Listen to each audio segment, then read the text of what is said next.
Chandipura virus માટે Bharuch civil હોસ્પિટલમાં અલગથી સ્પેશિયલ રૂમ તૈયાર કરવામાં આવ્યો છે। જો કે હાલ ભરૂચ જિલ્લામાં એક પણ ચાંદીપુરા વાયરસનો કેસ નથી। ચાંદીપુરા વાયરસના કેસોને પહોંચી વળવા CK પટેલ સિવિલ હોસ્પિટલ દ્વારા આગોતરી તૈયારીઓ શરૂ કરવામાં આવી છે। ભરૂચ સિવિલ હોસ્પિટલમાં શંકાસ્પદ દર્દીઓ માટે અલગ વ્યવસ્થા ઊભી કરવામાં આવી છે, જેથી જરૂરિયાત સમયે તાત્કાલિક સારવાર મળી રહે।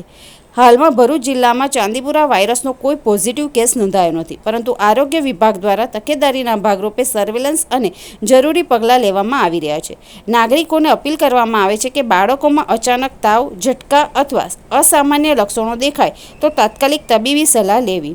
ગુજરાત સરકારના સતર્કતાના આઇસોલેશન માટે અમે લોકોએ KNC Patel medical college research ઇન્સ્ટિટ્યૂટે જેમ કોવિડમાં પણ આઇસોલેશન કર્યું હતું, જેમ આગળ કોઈપણ વખતે આકસ્મિક કોઈપણ રોગ આવે તો એની માટે તકેદારીના ભાગરૂપે અમે લોકો કામ કરતા હોય છે, તેમ ચાંદીપુરમ વાયરસનું પણ કોઈ દર્દી આવે તો ભરૂચ જિલ્લાના કોઈપણ જગ્યાથી કે કોઈપણ ખૂણેથી દર્દી આવે તેની માટે સજગતા માટેનો પ્રયાસ, અને અહીંયા પેશન્ટ આવે તો ડૉક્ટરોની ટીમ સાથે લેબોરેટરી અને એની સાથે જે પણ જરૂરી પડતા પગલાં લેવા પડે તેનું મેનેજમેન્ટ અને ભરૂચ વહીવટીતંત્ર સાથે સંકલન કરીને અમે લોકો ખડેપગે પ્રયત્ન કરીશું કે કોઈપણ પેશન્ટ કે કોઈપણ દર્દીને ક્યાંય પણ તકલીફ ન પડે એના માટેનો અમારો એક નાનો સુદૃઢ પ્રયાસ રહેશે। સામાન્ય રીતે 15 વર્ષથી ઓછા બાળકોને એન્સેફેલાઇટિસ એટલે મગજની જે ભારે તાવ કહેવાય એ કરે છે, ખેંચ જેવી બીમારીઓ થાય છે અને ડેથ રેટ વધારે હોય છે, જેના પગલાં રૂપે આપણે અહીંયા આખો વોર્ડ તૈયાર કરેલો છે।